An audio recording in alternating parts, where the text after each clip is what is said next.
It's a big day for a very proud island nation. It's been several years. 2008 was the last time they beat India in a bilateral series across all three formats. A big, big win indeed for Sri Lanka, taking not just the game today very, very significantly, but also taking the series by 2-1. Yes, of course, India were suffering with several players ruled out, but the replacements they had still had pretty decent credentials. Sri Lanka themselves, well, you have to pat them on the back because they too had their problems from the start of the tour. They lost 3 key players after the incident in Durham, and after that, 1 more to injury in Kusal Pereira, 2 more after the start of the T20 international series in Rajapaksa and Asalanka, and then the rest of them got together and won the last 2 games. Let's remind you what happened in the third of 3 T20 internationals, games played back-to-back after that COVID scare for Team India.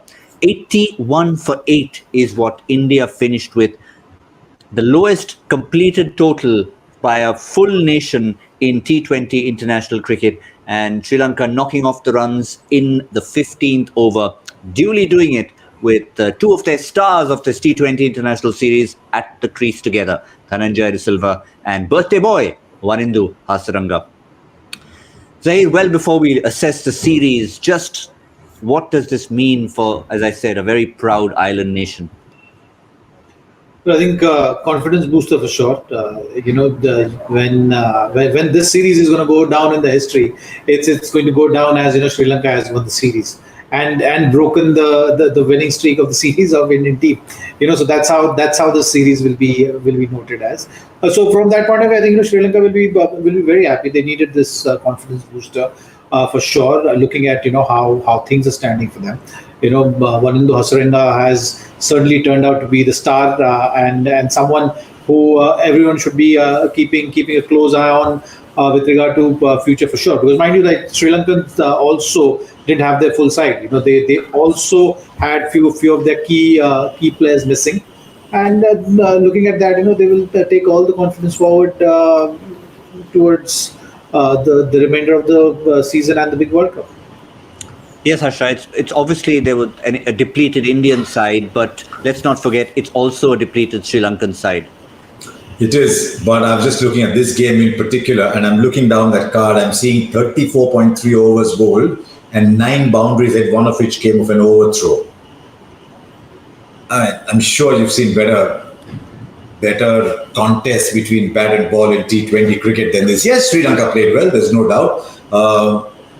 Top 20 Indian players not there, top 6-7 Sri Lankan players not there. But I just think whatever happens, you've got to make T20 cricket exciting. By its very premise, T20 cricket has to be exciting. If at all there's got to be a skew between bat and ball, maybe marginally in favor of bat is allowable. But I mean, how many overs did we have? 34 overs, we had 150 runs today. So, yeah, I think it tells the story.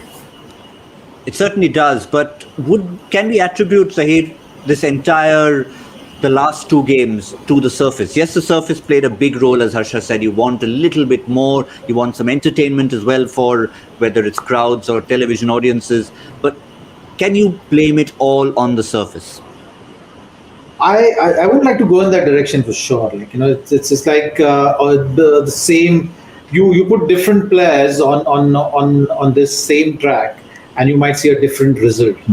So you can contribute it to the experience, you can contribute it to the ability of the players, understanding of the game. That there can be various factors. But I think the surface has pretty much played in a similar fashion right throughout the series, and yet we've seen different kind of result. And also the situations also changed. Someone getting COVID positive also has not helped. The key players from this also going in isolation has also not helped. I mean, Surya was batting on the same wicket, with a similar kind of attack, and he was making batting look easy. So that's the way the game goes. I think today's game, you can say that the batting first team obviously has to set that tone. So and set that target for the team to chase down. If one fails to do that, the latter is going to get that much easier, and then the competition is not going to be the level of the competition you want to witness. So I think that's what happened. So there is no point getting into what were the factors. I think it is what it is, and that's how the series went, and Sri Lanka will be happy to take the confidence forward from the two crucial. Yeah, and it begs the question: if you are going to have tracks like these, then you've got to adapt to the tracks. And I'm not sure that the Indian batsmen, especially Zach's point about the chasing side, is valid. I mean, you've got 81. You're not going to go and try and get those in 8 overs. You just have to win the game first. Given the numbers you put out, how infrequently Sri Lanka beat India in a bilateral series, so I can understand the Sri Lankan display. But it begs the question: is that which we talked about briefly in between, that if the tracks are going to be like this, are you going to score 80? Or is it due to the fact, as Zach said, that COVID rendered this side so shallow in its batting that you had no option but after you lost the first 2 or 3 wickets to play like that? But if you want to have a little look at a slightly lighter note, in a batting order where Bhuvi bats 4 or 6, Kuldeep bats 7, it takes some taking to be batting 11. I mean, how do you decide who bats 11 in this side? So even Varun Chakravarti came in and batted a little bit. Now I'm just being a little flippant. But yeah, I mean, all credit to Sri Lanka. Same conditions for both sides, they used them better. Well, the two records we talked about at the top, I think, will echo when the series finishes. For Sri Lanka, first time they beat India in a bilateral series since 2008. And for India, the first time they lost a T20 international series since February 2019. But the one question I'd like to throw in hindsight, and sometimes we say hindsight can be a great thing, Harsha, is I know with very little batting, there's a temptation to do just one aspect first. But would you have, in hindsight, thought, maybe let's chase? If we've got a good bowling unit, let's try and damage them early on, so at least we know what we have. Look, there's very capable people taking that decision over there, and people over there are looking at the track and saying, okay, what's our best chance? We've got 5 batsmen. Let's back our 5 batsmen on this track to give us 130, 140, 150 runs. And then if they do give us that, right, we've got our bowling. So, I mean, there's very capable people taking that decision. Maybe they thought that it'll just get worse and worse, so we backed first. And so I didn't have a major issue with the team batting first. I mean, in the words of Virat Kohli, Zaheer, when he went through that phase of saying India needs to bat first, win the toss and bat first just because we want to try out the less preferred option. Is it just a question of saying, you're still chasing the game in a sense when you're batting first, except you don't know what score you're chasing? I think I'm not a big fan of deciding, how you're going to play. It's a game. You have to go with the game, and you have to stay with the game as it unfolds. If you're down 2 wickets, then the batter going in has to understand and play according to how the game is unfolding, and play according to the situation, and not say that, this is how I play and this is how I'm going to continue to play. So I think, that you just have to go out there, see the conditions. If the conditions are allowing you to bat first, it's a good track. You want to set the score and then defend, as Shikhar had a thought process which he explained at the toss, that, our bowling is strong. We're going to back our bowling. And that was the plan. So you stick with that plan. The conditions, obviously, for the 40 overs doesn't really change that much. The pitch has not changed drastically. We've not seen a kind of a track where, in the first inning it played completely differently, and in the second innings it was a completely different pitch. So it was pretty similar conditions. So I think it was the plan which they were backing, and it's only fair to allow them to do that. It's a thought process which they walked in the game with, assessing the conditions and taking those calls. Let's just have a look at Sri Lanka's batting. It looked like a job well done. Not that they didn't have their moments. Rahul Chahar had an absolutely outstanding spell of bowling. Avishka Fernando has been an aggressor. Minod Bhanuka has been in decent form. Only Samara Vikrama was relatively new to the setup. But the two men after that, Harsha, who finished it off clinically, you'd have to say, Dhananjaya De Silva and the birthday boy. And see what a lovely present he got. He dabs it somewhere and gets 4 overthrows as well. Was it him or was it Dhananjaya who got the overthrows? Whatever, they got the overthrows nonetheless. But yeah, I think his stocks have risen.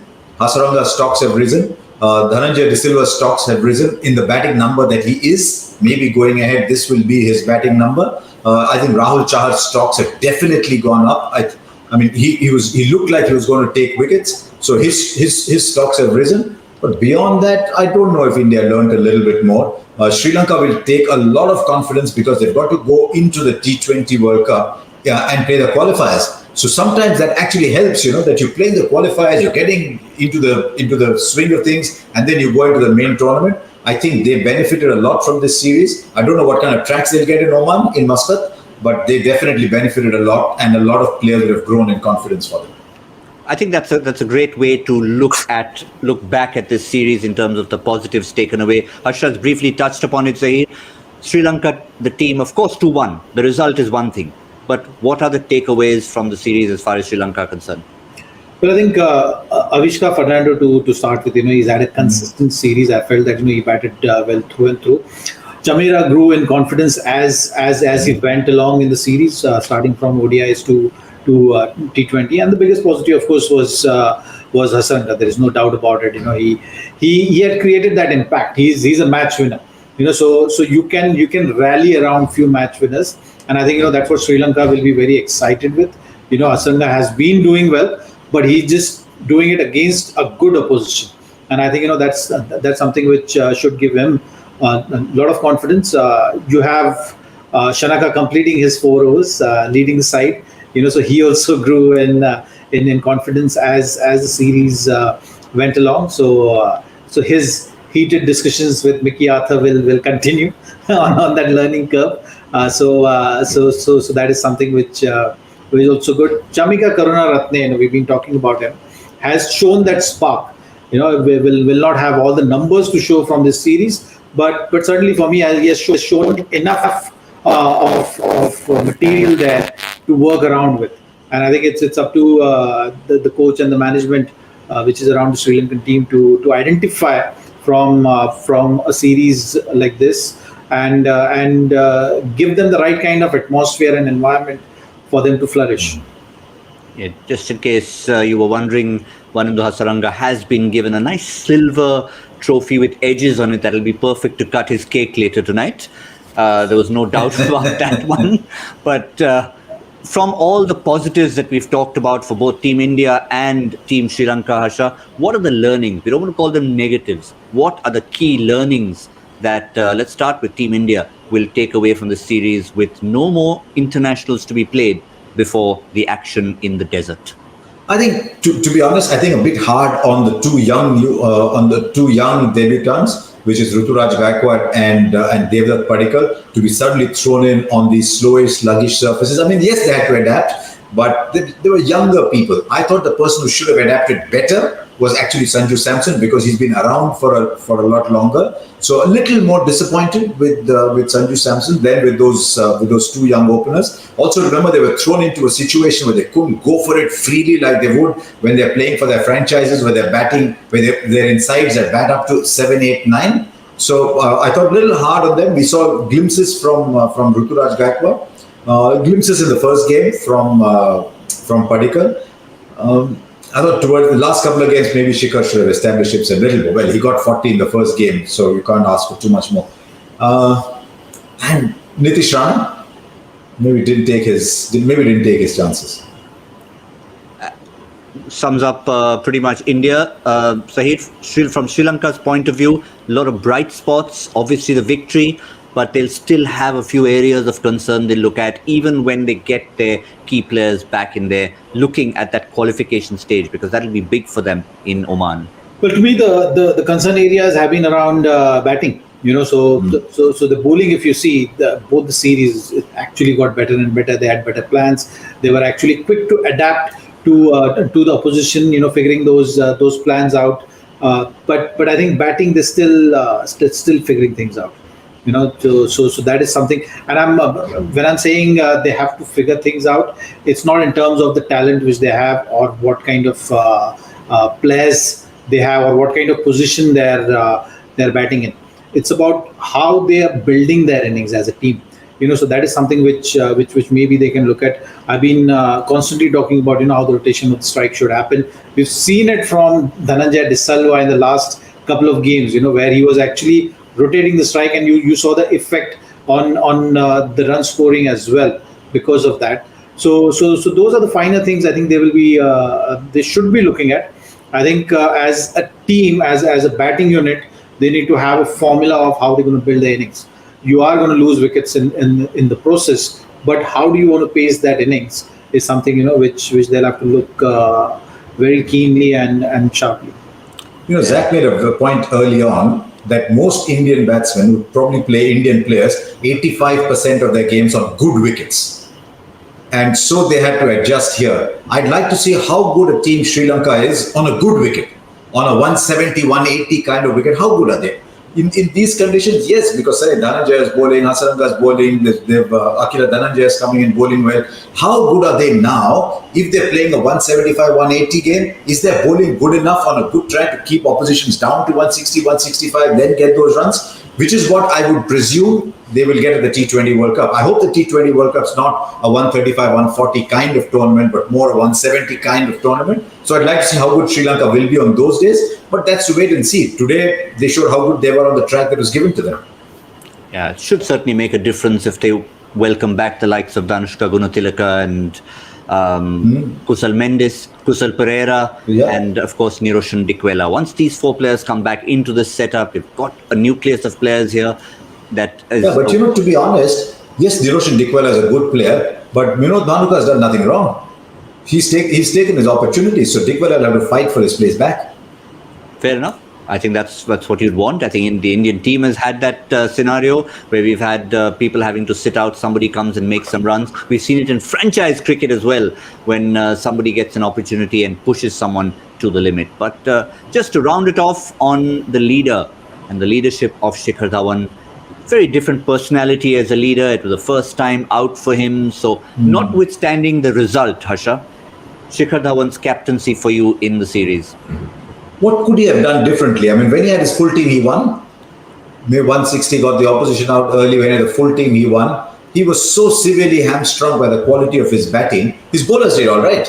I mean, in both games, I don't think there's much to doubt the bowlers. The bowlers did all right in both games. So he was so severely hamstrung that I don't know what else he could have done. I mean, I don't know whether the batsmen were told, because Zach kept talking about 170, saying, okay, go for it, go and try and get the 170. Could he have told the batsmen to go for it a little bit more? I don't know, but I don't think there was a lot more he could have done with this side. Exactly. I mean, you're a captain in the field. You're not a captain in your side's batting. Exactly what I was going to pull out from you and throw it to Zaheer. We talked about it once during the series about how different the captaincy is. When you settle in as a batsman, you really have no other role to play other than maybe a message to the dressing room if you want to change in batting order. So again, if you're happy with the bowling unit's performance and the fielding, Zaheer, you'd pretty much be satisfied with Shikhar, the captain?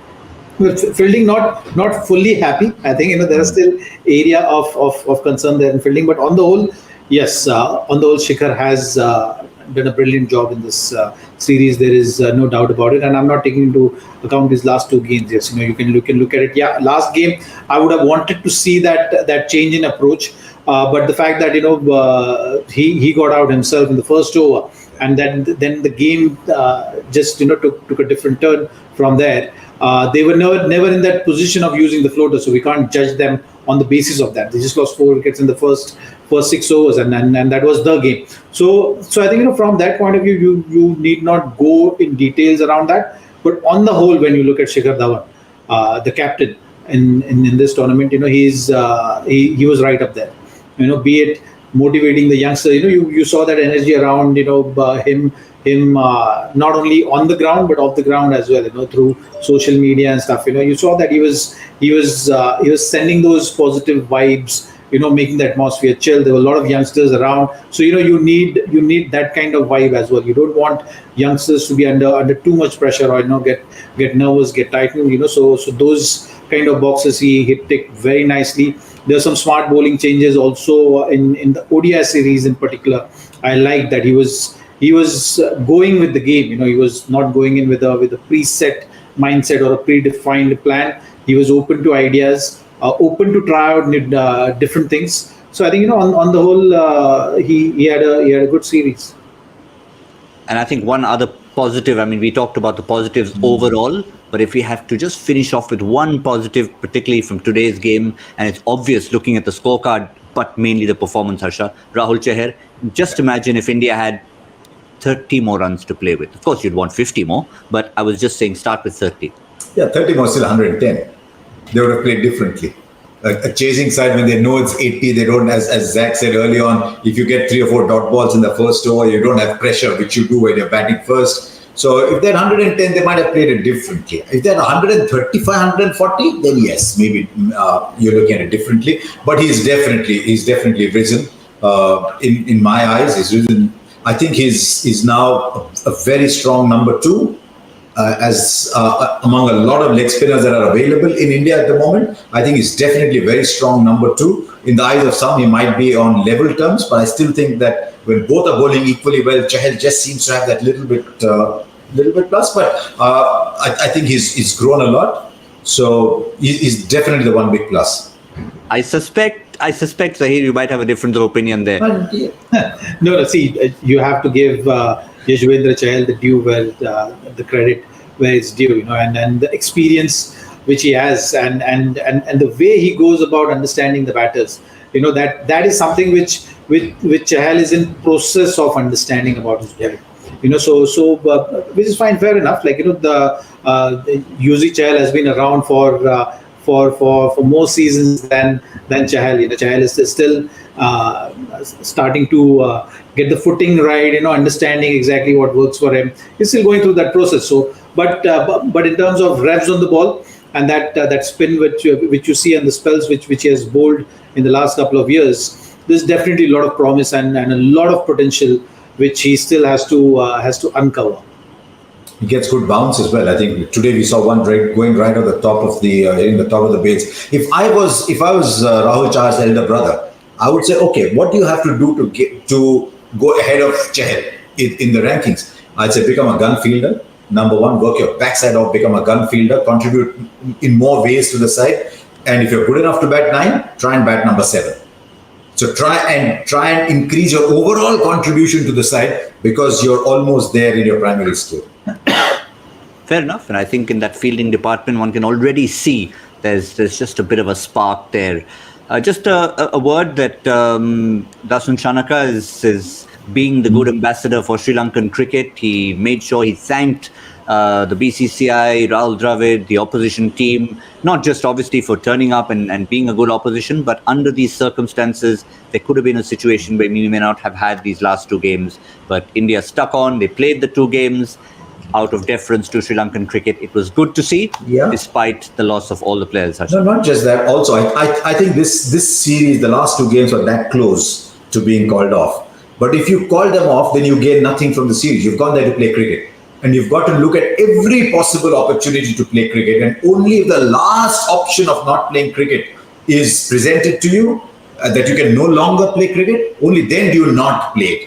And I think it's fair that India went there and said, look, if we got 11 fit players, let's play, because that is the reason we've gone there in the first place. And if you don't play, then you learn nothing from the series. And India wanted to go and learn. So I think it was a fair call to say, okay, I've got 11, I'll play with them. Yeah, well, just to wrap up the series, as it were, in terms of the results that we've seen, just have a look at what happened. It seems a while ago that we played that first ODI. India won it convincingly. We had already started doing the tennis score comparisons, saying 6 love, but a lot has happened since then. India won the first 2 games. Sri Lanka could have won the second one, but it was a great comeback for Sri Lanka, winning the third, narrowing the margin, getting the confidence going into the T20I series. And despite the loss of the first one, again, a lot happened between the first and the second games. Sri Lanka finishing as victors in the T20 International Series. The first bilateral series win. Yeah. Don't be a devil's alternative in the Sri Lankan side. I'll say, yeah, it's 3-3, but each time the opposition had a full strength team, we lost. Yeah, fair call. Yes, there you go. Well, the only other way, since I've just been reminded that we had a tiny little prediction for where it finished, 14.3, Harsha. You nearly had that one. You nearly had it, but it was a fabulous over that just pushed it by one. Oh, I didn't get it. Oh, I got it, so I started to feel very. I don't get it very often, so I was starting to get very happy. You were almost there. They were on course to win it in the 14th over, just delayed by a little bit. But then, 14th and 15th, it just depends how you'd say it. That's what people. Did I say 14, 15, 14, 15, or did I say 14? We can split it. We can split it. Only Zaheer was miles away. He was expecting the Sri Lanka to come and smash it and give us an even earlier night. But no, but you know what happens in a lot of these games is the last 15, 20 runs, 30 runs happen very quickly. So maybe that's why I said it. And also when there is no pressure, and in the good old days, that's how it used to happen, isn't it?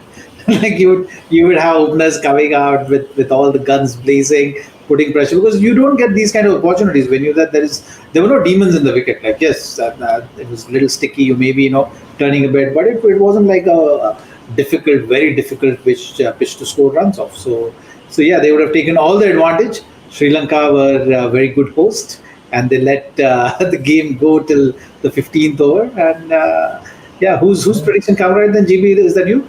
now we've given it 50-50. We're sharing it. All right, Cool. We're sharing it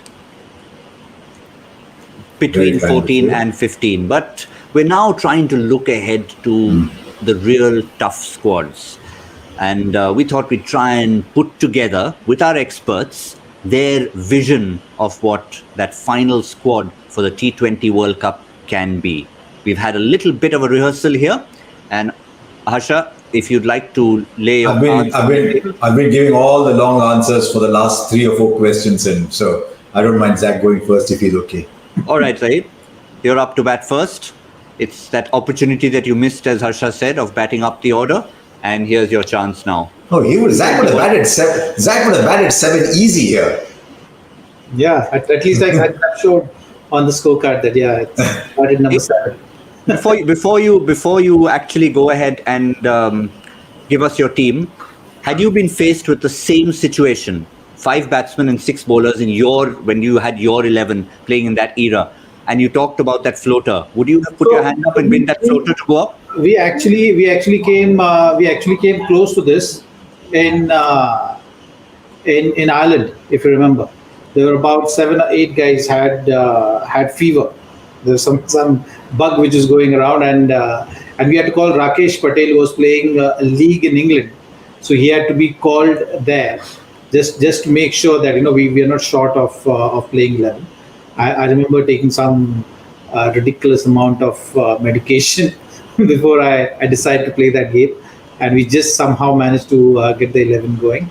But yeah, a few batters were also being forced to play that game, so I was batting at my usual number. But you didn't answer my question. Had you been faced with a situation where it was 5 batsmen, 6 bowlers, would you have volunteered to go and be that floater? There's no doubt about it. I would have jumped on the opportunity. There you go. Perfect. I'm glad I got my answer right. So here we go now. We're talking about... It was a win-win, GP. It was a win-win. If you score runs, you get another opportunity. If you don't, you just get the scorecard to show everyone that you batted at that number. Yeah. So there you go. It was... the Sunil Narayan effect that could happen to a lot of players around the world if they choose to. Remember, that's something that started by accident. T20 World Cup is what we're looking forward to. There might have been this series where you're talking about players not being around, not being available, some playing Test cricket. When that World Cup comes around, it's going to be full-strength squads for all nations. Leading, we're talking about Team India. We've got both our experts to pick their squads. Zaheer Khan, you go first with your estimated squad for the duel in the desert.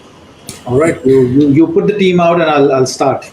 You say the word go and I'll start. Well, my thought process, and you rightly said that, right? It has to be, everyone's thought process is different. Everyone looks at the game differently. Everyone wants to approach the squad in a different way. What I have given emphasis on is just having that flexibility around. And I'm just presuming that, okay, if it's only the 15 players which are going to be allowed, and that is usually the case with ICC tournament, then you've got to have that flexibility as well.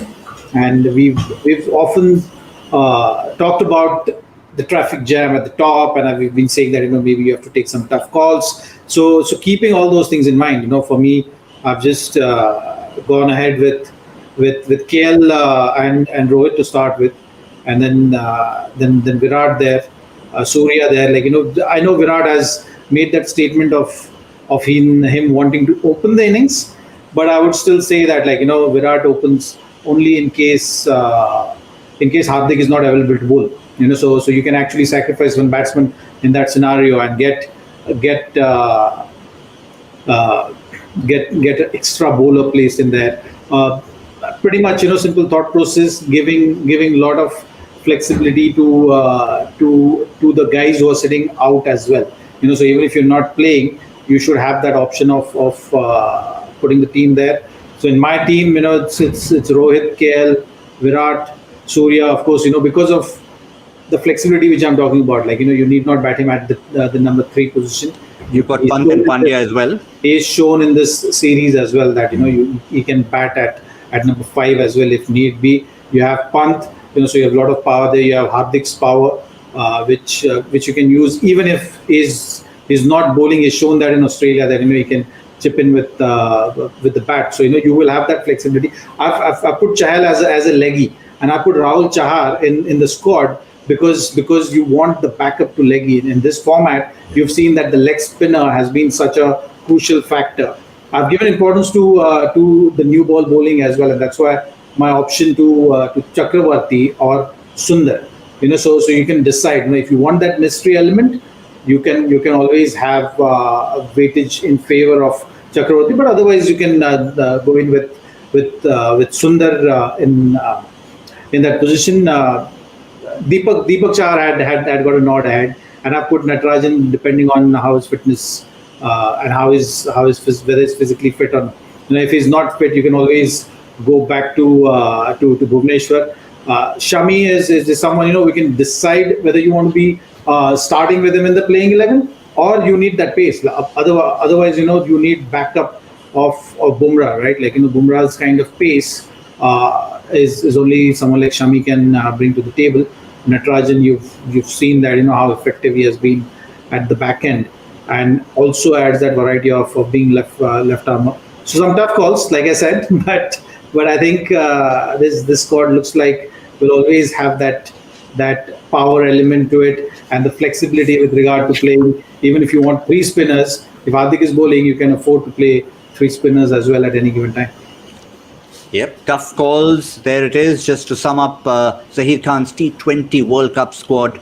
Right up top there, you've got plenty of power, plenty of the players who weren't on show in Sri Lanka, of course, but away playing test match cricket. So the guys who play all formats of the game right in there. A few T20 international specialists maybe thrown in, but these days, tough calls, yes, but it's looking like all format players getting the nod in that lineup. Harsha, over to you.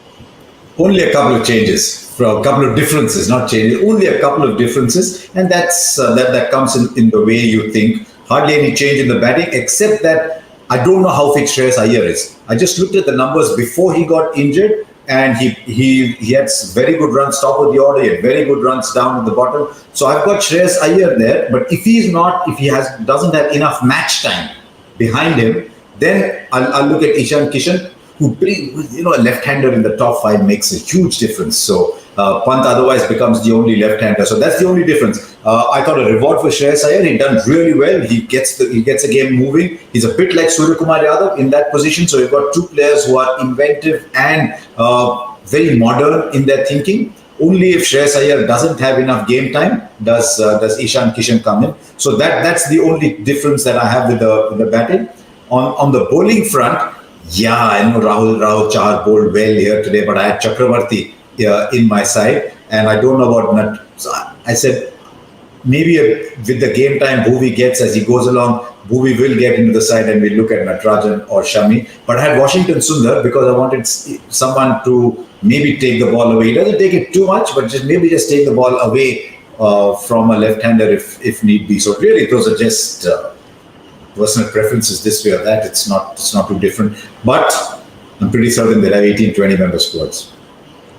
Yep, that's the one big thing we've been talking about throughout the course of this series as we try and sort of predict what it's going to be And the real difference is going to be how many people are going to go. We saw that we've had net bowlers, and these days net bowlers just don't mean kids who are hanging around waiting for autographs. Net bowlers is a very different definition in 2021.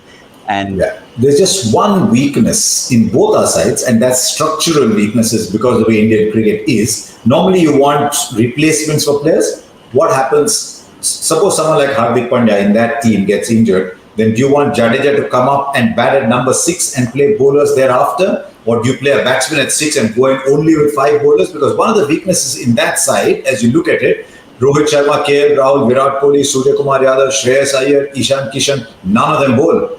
So if your number 6 batsman doesn't bowl, do you then go in with an extra batsman at 6 and only play 5 bowlers? Or do you then play Jadeja at 6, Washington Sundar at 7, and that way you form enough bowlers, but then you're short on batting. So there's just that issue that Hardik Pandya, Jadeja at 6 and 7 have to come to. Well, at the start of the show, Zaheer, we talked about endangered species, and I guess fast bowling all-rounders or batting all-rounders who bowl medium fast or fast, they are a rare commodity. Of course, and does change the balance. We often speak about it, but you can only try and cover all the bases. You will never get that.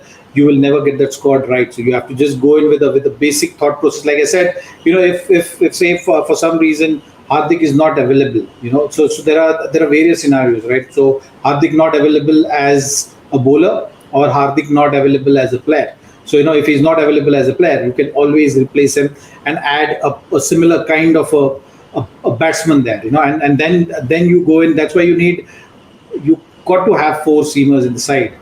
Just purely because of that, and if that is the case, then you got to have that third seamer option as well. Otherwise, that role is played by Hardik, which gives you flexibility of playing that extra spinner. And I think that if India can achieve that in the World Cup, then it's going to be a solid side and will be able to beat any team.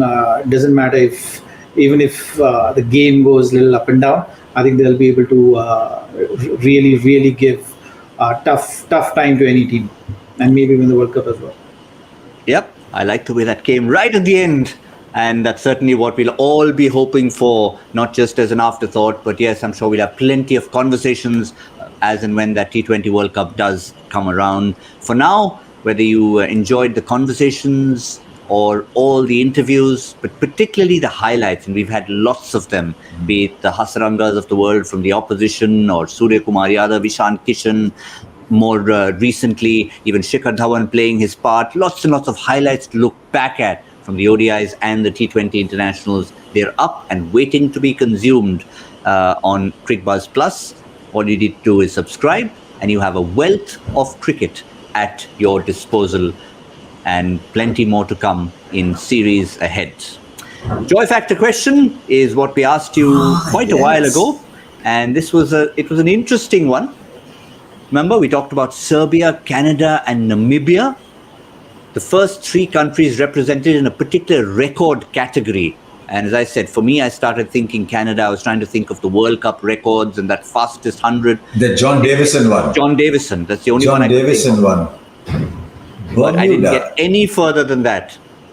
No, it's a decent place to start. I'm thinking, were there any fast-scoring batsmen who were born in Serbia, for example? Because there have been a few people from that part of the world, the Kastroviches and the others who have come and played for Australia. So I was thinking a little bit there, but I think Joy has done a Tanmay Crick Rohit proof quiz. All right. Let's see what the answer is. And the answer is Ricky Ponting. These are highest scores and T20 debut. So Ravinder Pal Singh of Canada, Kurtzer of Namibia, and Dunbar. L.A. Dunbar was the other factor from Serbia. So there you go. That's the 3 countries who How did you not know that? Because you are a very avid watcher of Serbia and playing Azerbaijan at cricket, aren't you? I'm surprised you took that dig at me right now, Harsha. When the question was asked, you didn't have a go at me with that. But I quickly had a rider that I have absolutely no clue about the Serbia bit. It's the Czech Republic that I follow much more than Serbia. Far better team. Let's have the winner from this particular question. Was it Tanmay proof? Yes, it was. Wow, Maharshi Jaisalpura. Well done. Is that a first time? I suspect it is. It's a new name for me, and that's wonderful. That's what we want. We want so many of you giving in answers and new names to give it in quick enough. So, Rohit Tanmoy, you better up your game once you see some new name coming. There are a lot of new names in the series. That's what the whole pattern of the series was like. I hope you enjoyed everything that we brought to you from Cricbuzz Live, as we did in the ODIs, the T20Is. We shall, of course, be back with much, much more as we look ahead. Cricbuzz Chatter will be coming up next from that big test series in England. The IPL follows up to that, and the T20 World Cup. Harsha Bhogle, Michael Vaughan, and Zaheer Khan are going to be all together for Cricbuzz Chatter for the test series. We look forward to that. I hope you all do. Thank you very much for your time, gentlemen, throughout this series. Harsha, Zaheer. Cheers. Thank you. And we shall see you once again in our next engagement. From the entire team, it's not just the three of us, from the entire team behind the scenes as well of Cricbuzz Live, it's time, one final time in the series, to say goodnight.